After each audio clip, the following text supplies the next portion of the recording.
Bom dia, boa tarde, boa noite, meus queridos! Bem-vindos a mais uma das nossas aulas. Essa é a nossa última aulinha. Nós fomos nas aulas anteriores até a questão de número 49.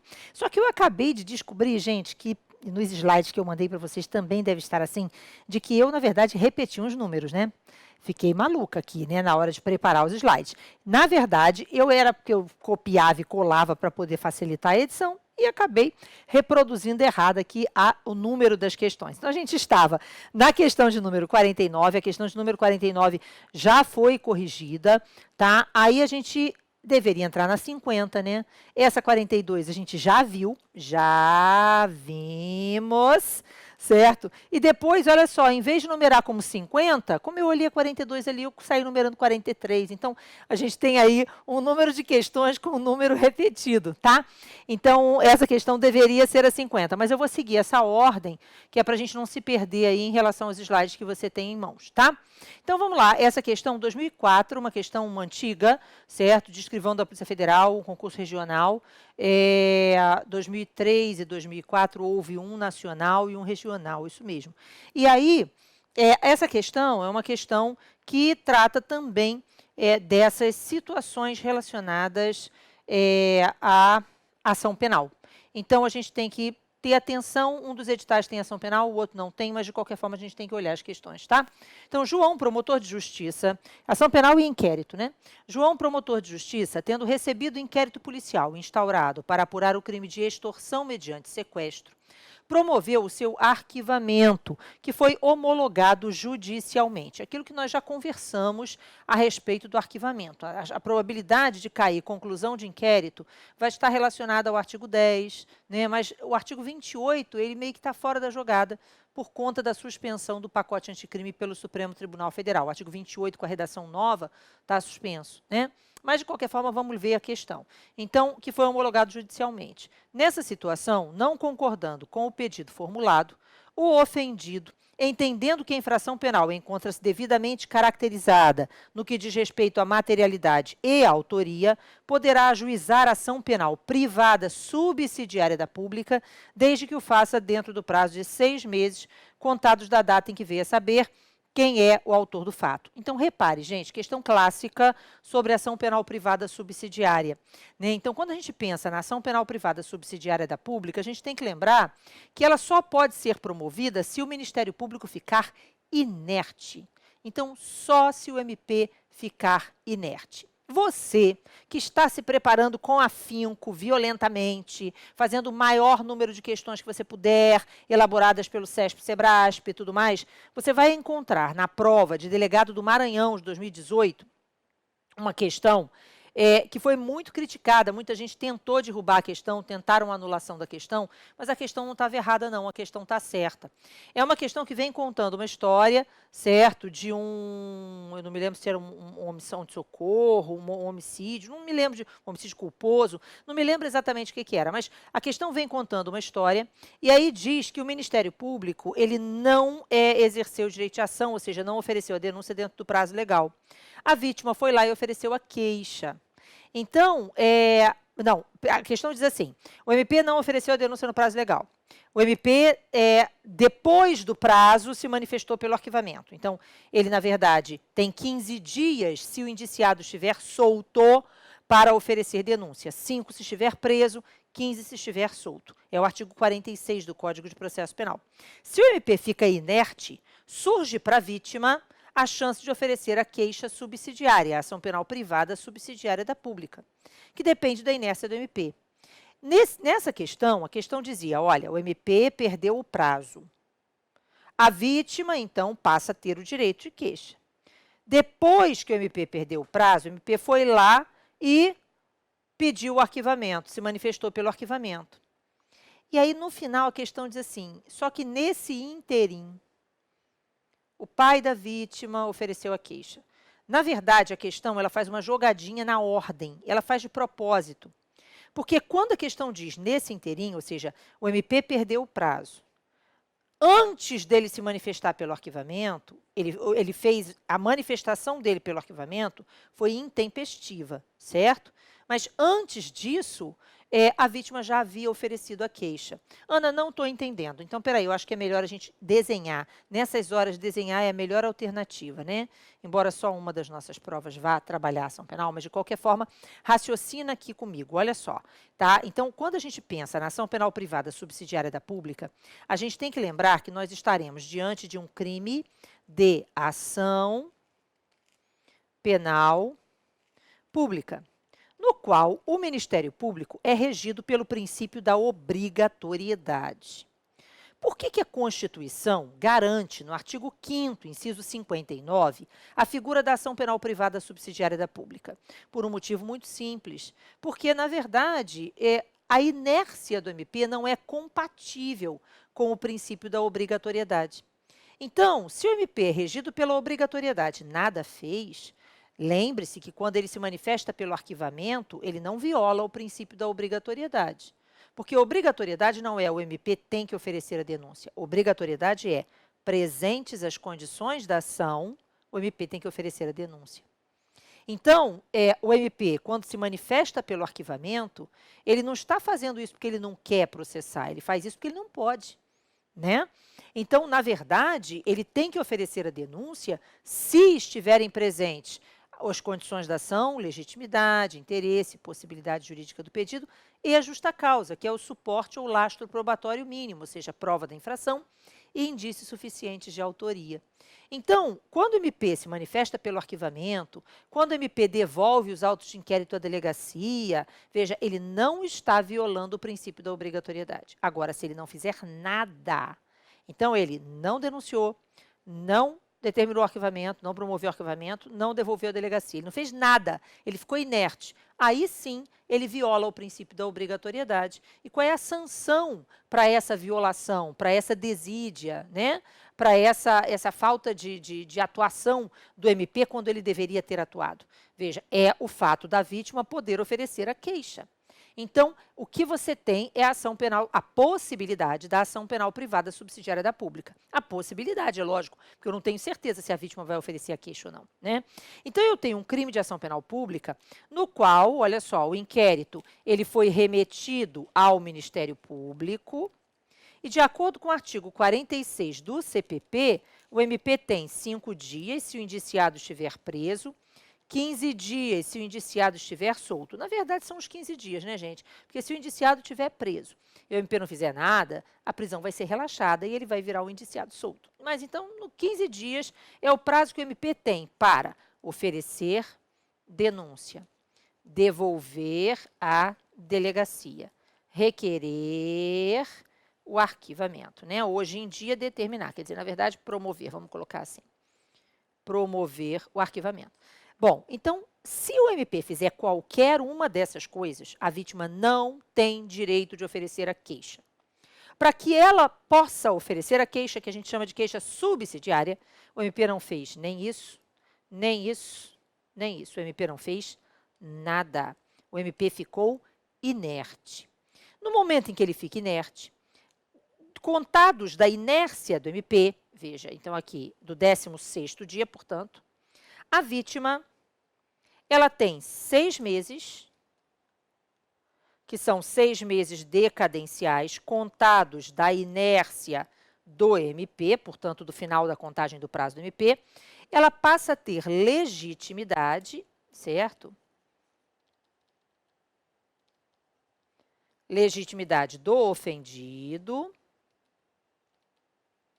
para a queixa subsidiária ou substitutiva. Tem gente que vai preferir o nome substitutiva. Se ele aparecer na prova, leia-se, é a mesma coisa, tá? Então, subsidiária.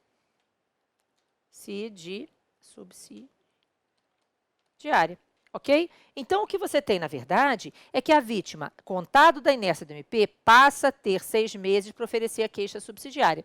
No final desse prazo, ela perde o direito. Tá? Só que o plus aqui, que foi o problema da questão da prova do Maranhão, né, que era uma prova CESP, então, o que acontecia? Né? Era delegado, tudo bem, mas, oh meu Deus do céu, como é que você faz isso? Cadê? Deixa eu achar aqui onde é que eu coloquei esse troço. Oh, aqui, pronto. Então, o que acontece? Esse prazo, durante todo esse período de tempo, gente, o MP continua sendo legitimado. Esse prazo do MP de 15 dias é o que a gente chama de prazo impróprio. Ele não preclui. O que significa isso? Veja, no final do prazo, o MP não perde o direito de oferecer a denúncia e o direito de ação. Ele também tem legitimidade. Então, durante todo esse período de tempo, o MP pode oferecer denúncia, promover o arquivamento, devolver para a delegacia. Qual é a diferença? Então, aqui, olha, durante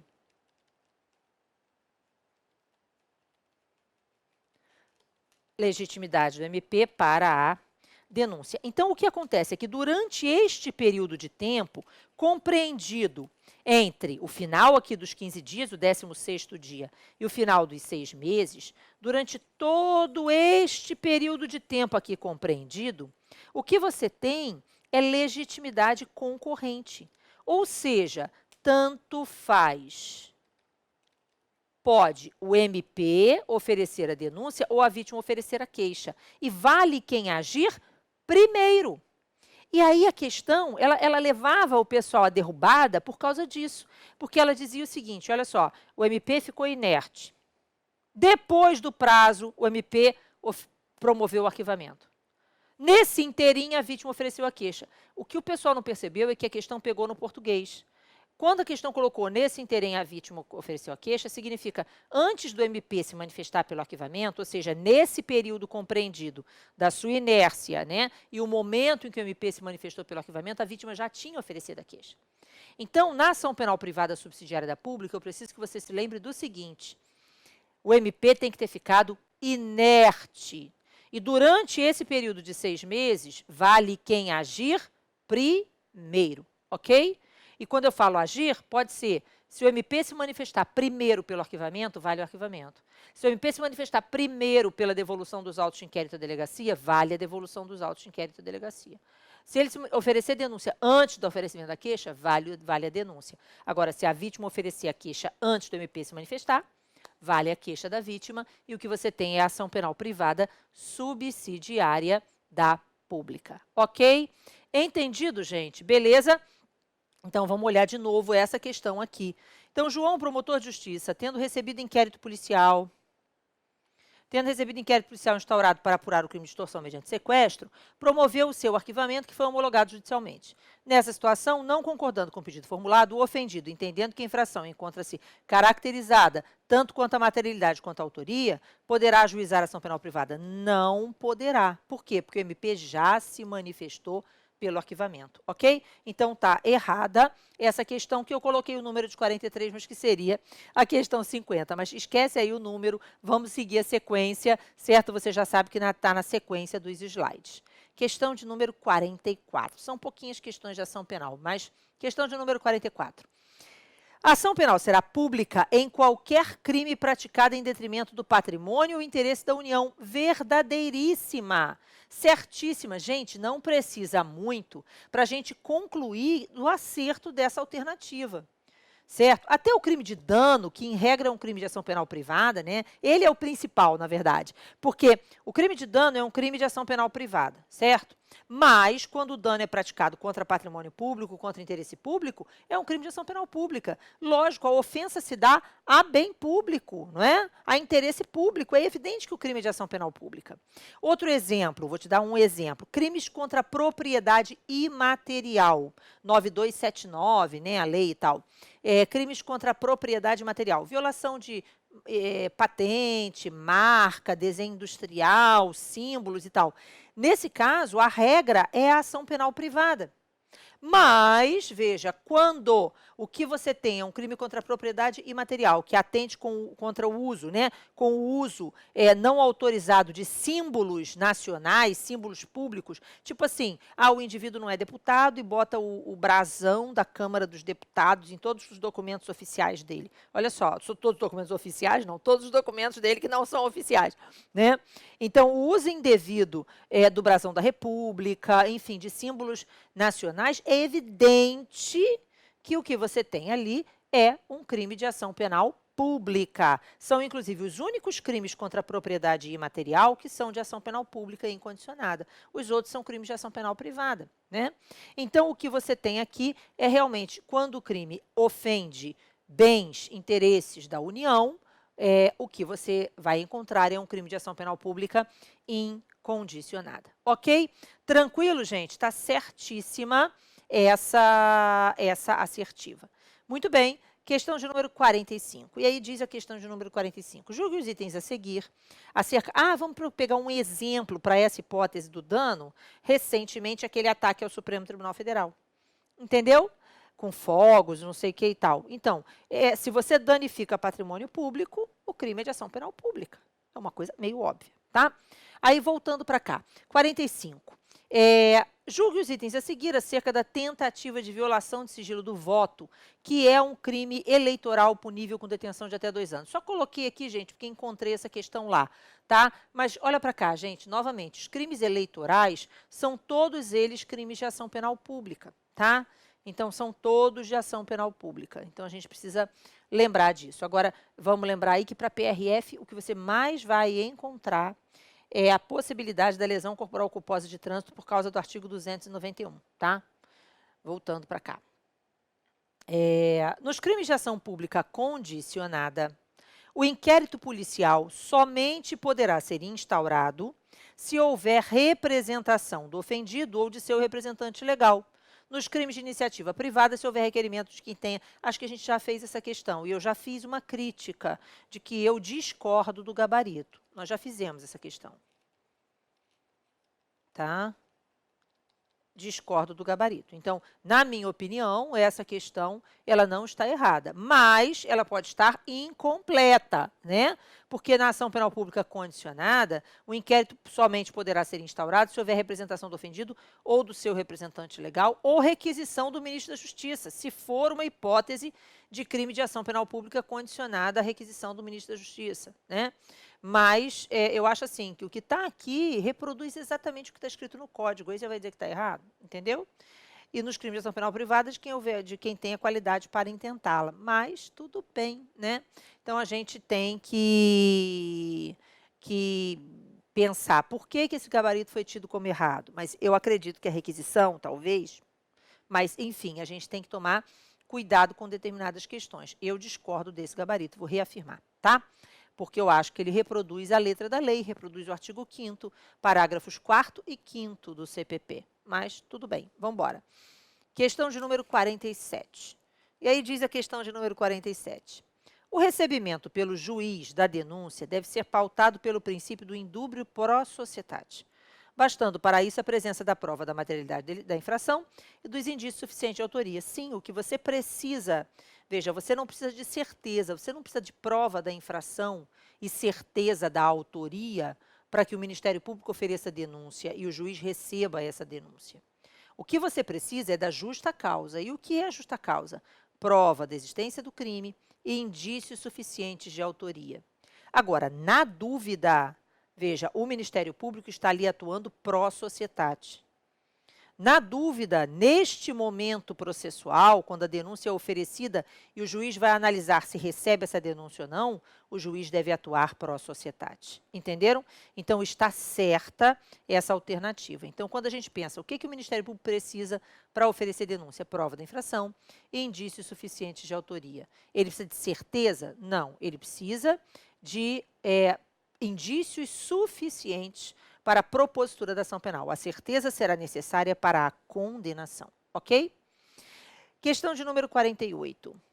A vítima que representa perante a autoridade policial queixa-crime de ação penal pública condicionada pode retratar-se até a prolação da sentença condenatória pelo juiz. Olha só, gente, primeira coisa, que coisa mais louca, essa questão está errada, essa questão está truncada, tem alguma coisa errada nessa questão, tá? Como eu não vi, não fui conferir lá na prova, pode ser que o erro tenha sido ali na transcrição da questão para os sites, né? Mas, de qualquer forma, veja, vamos analisar essa situação. Vamos imaginar que eu esteja diante de um crime de ação penal pública condicionada à representação.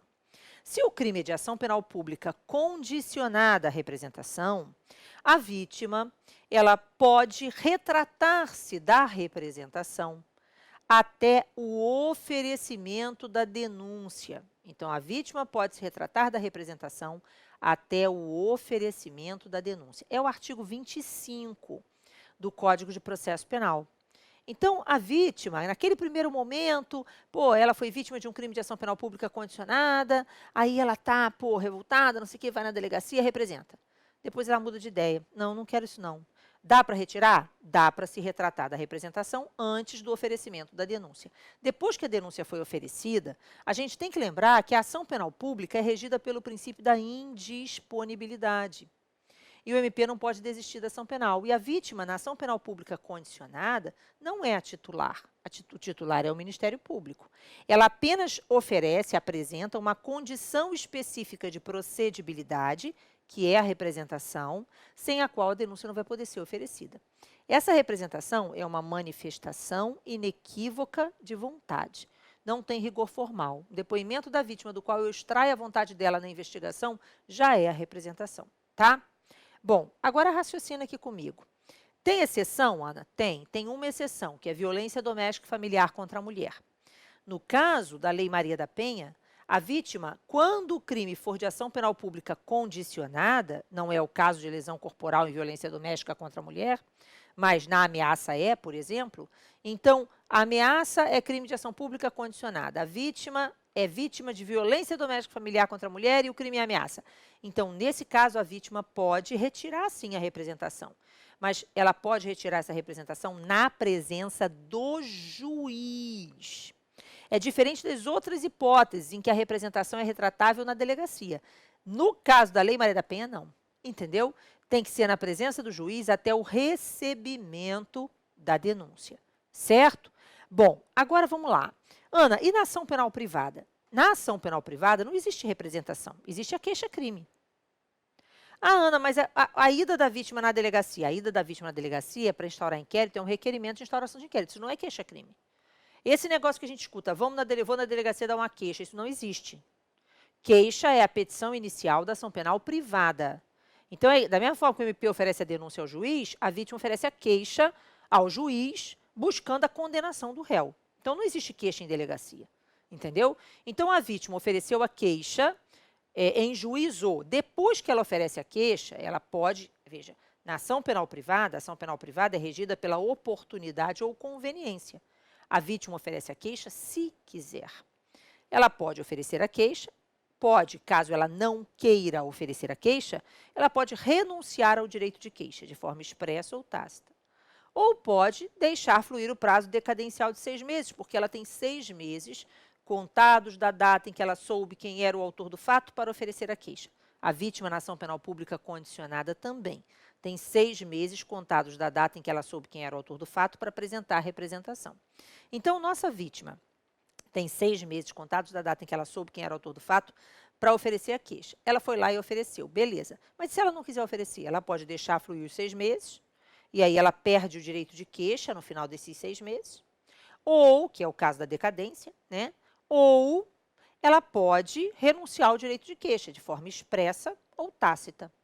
E o que seria essa renúncia tácita? Atos da vida que demonstram que ela não quer o processo. Tipo assim, o cara difamou ela, mas ela continua namorando ele. Isso é um ato da vida que demonstra que ela não quer o processo. Ou pelo menos não vai levar isso a sério. Você não pode namorar o cara e querer ver o cara na cadeia, né? Bom, então essa é a primeira coisa. Mas, Ana, e se a vítima escolhe oferecer a queixa? Em sendo crime de ação penal privada, a vítima pode desistir do processo? Pode, através do perdão ou da perempção. Ok? E o perdão é um ato bilateral, depende de oferta e aceite. A perempção é o abandono da causa. Ok? Então, o que a gente tem aqui é que a questão está toda truncada. Mas ainda que ela estivesse certinha, olha só, a vítima que representa perante a autoridade policial, né, em crime de ação pública condicionada, vamos imaginar que isso aqui não existisse, tá? Essa maluquice aqui de queixa de. Essa queixa de, eu acho que está errada, é a transcrição da questão. A vítima que representa perante a autoridade policial em crime de ação pública condicionada pode retratar-se até a aprovação da sentença? Está errado. O artigo 25 diz que a representação é retratável até o oferecimento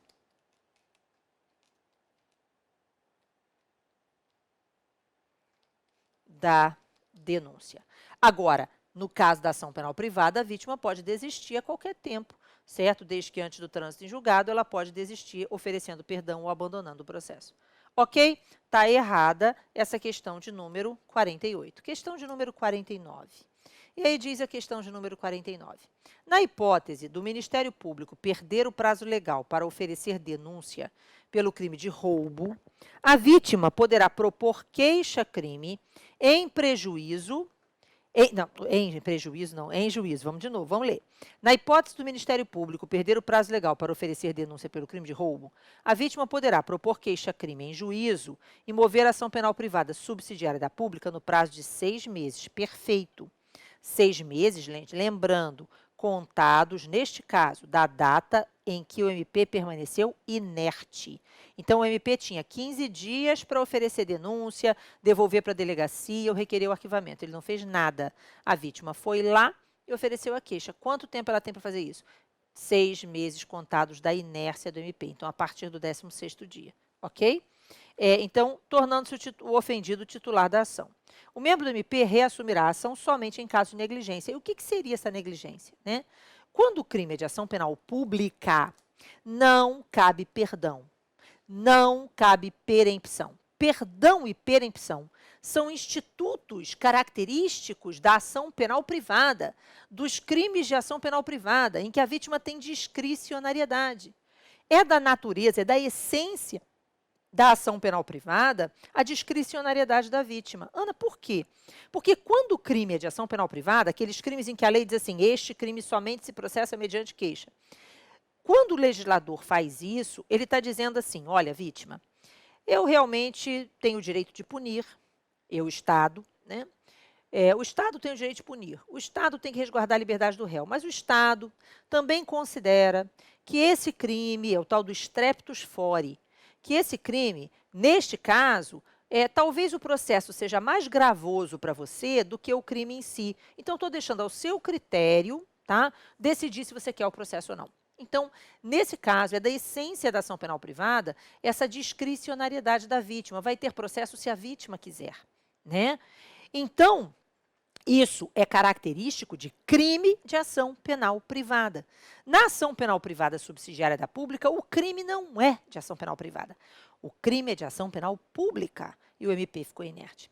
E aí, numa situação como essa, veja, a vítima não pode desistir. E se ela tentar desistir, se ela tentar fazer alguma coisa que caracterize perdão ou perempção, o Ministério Público retoma o processo, retoma a titularidade da ação. Então, é o artigo 29 do Código de Processo Penal, que estabelece que, em caso de negligência, o MP reassume, ok? Então, 29 do CPP. Está certa essa questão que a gente, de novo, colocou 49. Nós temos 2,49, né?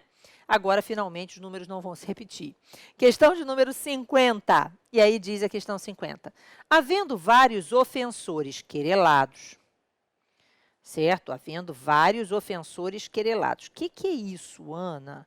Veja, ofensor, gente, é o agressor, né? É a pessoa que ofendeu. Querelado é aquele que é réu na ação penal privada. Então, existindo vários querelados, querelante é a vítima quando oferece a queixa. Querelado é o réu da ação penal privada. Então, havendo vários ofensores querelados, qualquer um deles poderá pedir perdão ao querelante. Gente, não é o querelado, não é o réu que pede o perdão, é a vítima que oferece, tá? Então, a primeira coisa é essa. A vítima oferece o perdão, que é aceito ou não pelo querelado, porque o perdão é bilateral. Agora, a perempção, que é o abandono da causa, na forma do artigo 60, né, porque o querelante não promoveu o andamento por mais de 30 dias, porque o querelante morreu e os sucessores processuais não assumiram, cônjuge, ascendente, descendente, irmão.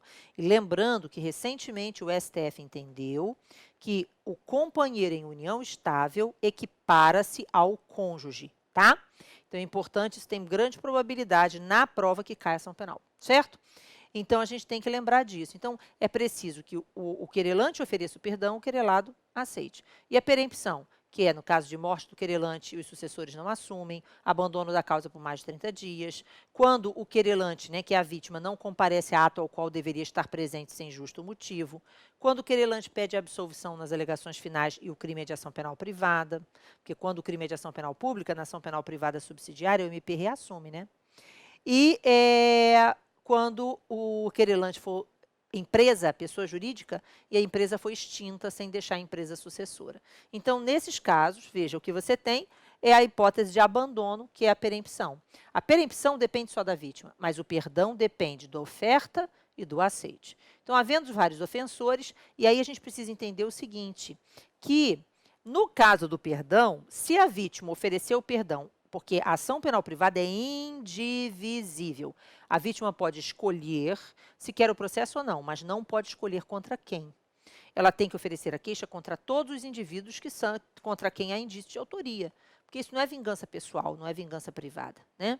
E aí, nesse caso, veja só, se a vítima oferece o perdão para um, a oferta do perdão para esse um se estende aos outros, mas só vai produzir efeitos em relação àqueles que o aceitarem. Então, vamos lá, havendo vários ofensores querelados, qualquer um deles poderá pedir o perdão ao querelante. Está errado, já começou errado aqui.